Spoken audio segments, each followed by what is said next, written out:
10টা বাগান হয়েছে। এমত অবস্থায় আমার মুর্শিদ গৌসুল আজম খুলনাবী রাহমাতুল্লাহ আলাইহি বলছেন, আমি মুক্তি আমার হযরত দিল্লি দিল্লি হুজুর মুবারক আমাকে বলছেন, মওলানা আব্দুল আজিজ আমার দরবারে একজন সাধক এসেছে চীন থেকে মাত্র 2.5 ভাবে। আমার দরবারে একজন সাধক এসেছে দিল্লির দরবার হযরত গৌসুল আজম দিল্লি রাহমাতুল্লাহ বলছেন, আমার দরবারে একজন সাধক চীন থেকে এসেছে, তো 2.5 করো। হযরত গৌসুল আজম রাহমাতুল্লাহ বলছেন, আমি চিন্তা করছি যেটা কি করে সম্ভব। চিন্তা হলো ওটা আমি শুনে আছি, স্বপ্ন দেখছি।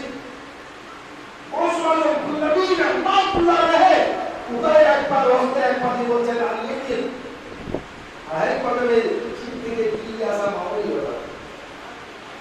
উদয় একবার হস্তে একবার গৌসুল জামা যাহা উদয় হস্তে যায়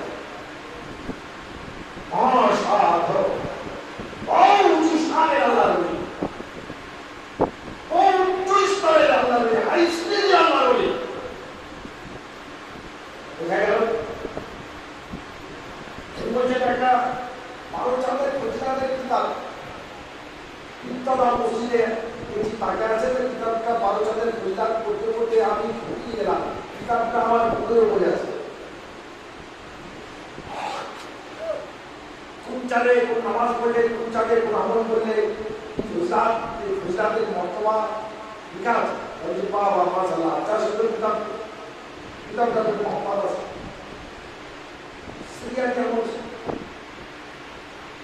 আমার কথা আসার সঙ্গে সঙ্গে তার নাম কি আর বলি বন্ধুরা আমার, গৌসুল আজম খুলনাবী রাহমাতুল্লাহ আলাইহি উনি বলছেন, আমাকে বলছেন, আমি তুমি আমার সঙ্গে আসো।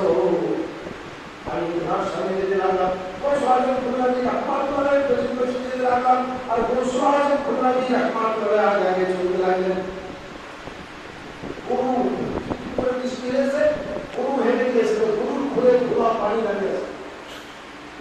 বলছেন, আলুতে এই গরুর ঘুরে পানিটা দেখো, ধোলা পানি দেখো, কত অল্প পানি।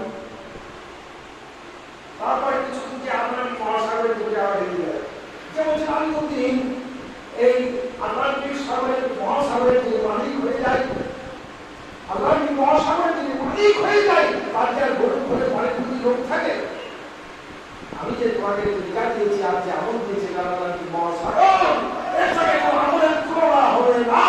আল্লাহকে পাওয়ার জন্য সমস্ত আমল, আর এই তরিকার সর্বশেষ কলবে করে আল্লাহ আল্লাহ আল্লাহ আল্লাহ।